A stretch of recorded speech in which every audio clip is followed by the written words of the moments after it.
That's a good carrot.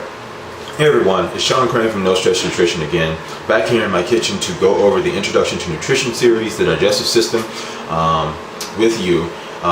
We're also going to break the digestive system up into smaller parts to make the complicated science a little bit more comprehensible, because while the science can be complex, the actual idea and the mechanism behind the actions and the purpose of the digestive system is actually easy to retain. It's easy to learn.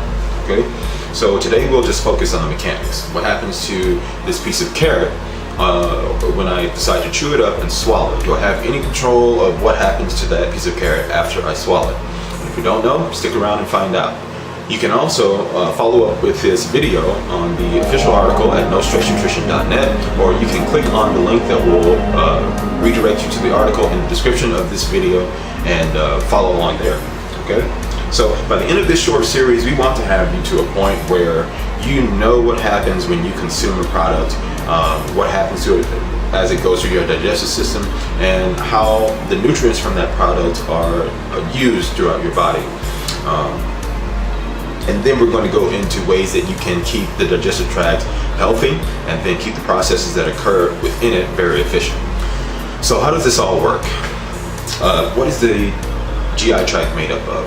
It's actually a connected series of large hollow organs that begin at the mouth and end at the anus, and they contain a layer of smooth muscle on the outside and a layer of mucosa, this thick viscous stuff on the inside.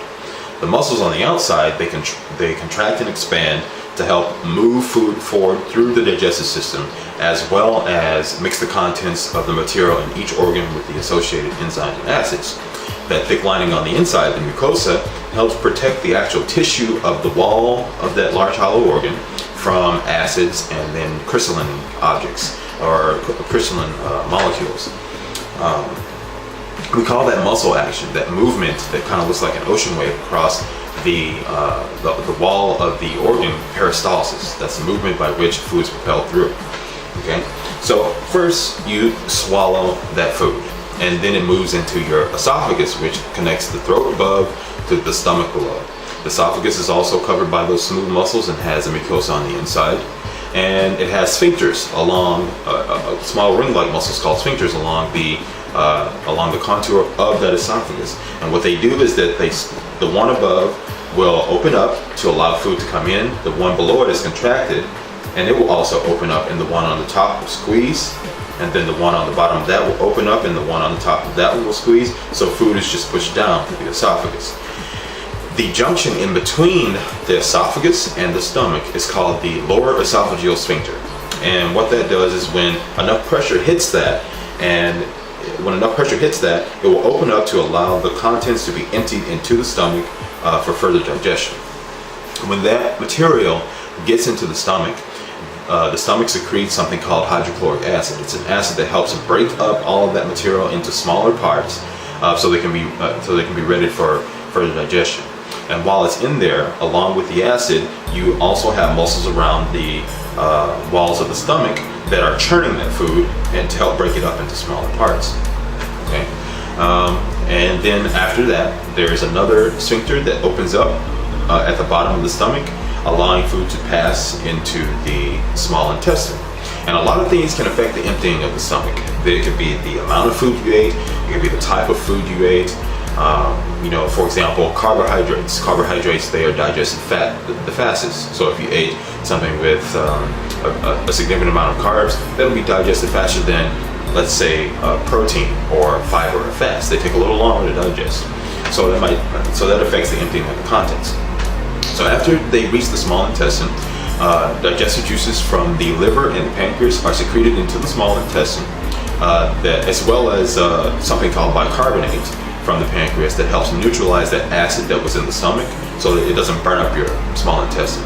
Peristalsis also occurs in the small intestine that allows the food to be pushed forward while those digestive juices and the villi, or the little finger-like projections on the inside of the small intestine, are stripping away nutrients from the food and carrying it into the bloodstream.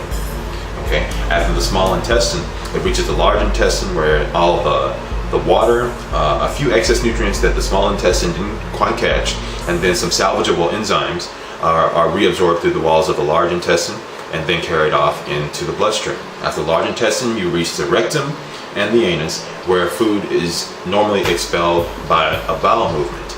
And all of this movement that's going on through the digestive system occurs, is regulated by the nervous system, of course, but then the process by which it happens is peristalsis. So it's that muscle movement along the walls of each hollow organ that allow food to be pushed forward through the digestive system, beginning at the mouth and then eventually ending at the anus.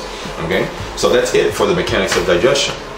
Go ahead and hop on over to NoStressNutrition.net and you can follow up with this video with the official article. You can also prepare for the next video by continuing to read the rest of the material in that article. You can also find a link to that in the description below on this video. Feel free to leave any comments or questions in the comment section on this video, and you can ask us any questions about nutrition, training, and exercise over at NoStressNutrition.net. All right, thanks, and we'll see you here next time for the role of enzymes and their association to nutrient absorption.